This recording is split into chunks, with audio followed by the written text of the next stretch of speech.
Look to another issue. I want to make some comments on Friday's decision in the federal court. This is in relation to the cost order in the Moira Deeming John Pesutto defamation case. As we know, Deeming won this case on all 5 aspects in December last year.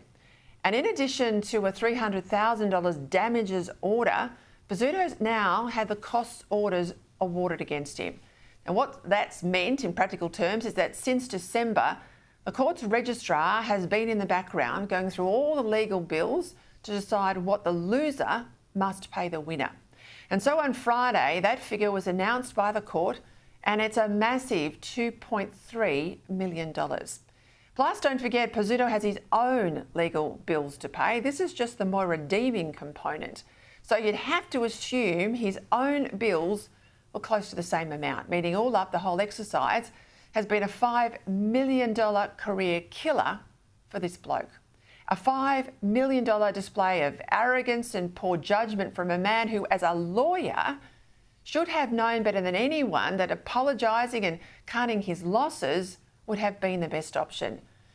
Now, I don't wish him ill, but it's not up to the Liberal Party or any of its fundraising affiliates to bail him out and save him from bankruptcy. I'm suggesting that the Liberal Party probably has an obligation in some way to support somebody who led the party. An obligation? On what grounds? The bloke's a lawyer. He rejected countless attempts to settle, one for as low as $90,000. I know I personally tried to get settlements up. So it's morally wrong for money earmarked to fight the upcoming state campaign in Victoria to be spent bailing out the former leader for poor judgment. Can you imagine these same people calling for Moira Deeming to be bailed out had she lost? And let's not forget where we are on this whole issue. Remember, Deeming was expelled and defamed because of her stance on the rights of women and girls. And that's a position that's just been upheld emphatically by the UK Supreme Court, ruling that single-sex spaces belong solely to biological women and girls. Now, for too long, the Liberal Party has been scared of its own shadow and sending on this very issue contradictory messages. When the party says we need to do better with women, some even are demanding we have quotas. And yes, we do need more strong women in our ranks, but when we have them, we don't always support them. Now, it should not be controversial to defend the rights of women. For women who want to be advanced on our own merit, not because of our gender, the debate about quotas actually reinforces the old sexist stereotype that women need some sort of special treatment to succeed.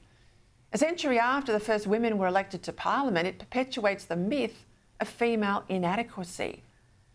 Now, women on the centre-right, they don't want a leg up. They just want a fair go. There should be fairness inside the party, not special treatment, because it's at odds with the very principles of opportunity, merit and hard work that the Liberal Party normally believes in. The Liberal Party must promote more women, sure, but based on our talent, not our chromosomes. For women, succeeding only because of a sex-based handicap would be demeaning. And bailing out a bloke that lost because of his own appalling judgment, well, that'd be the end for many Liberals.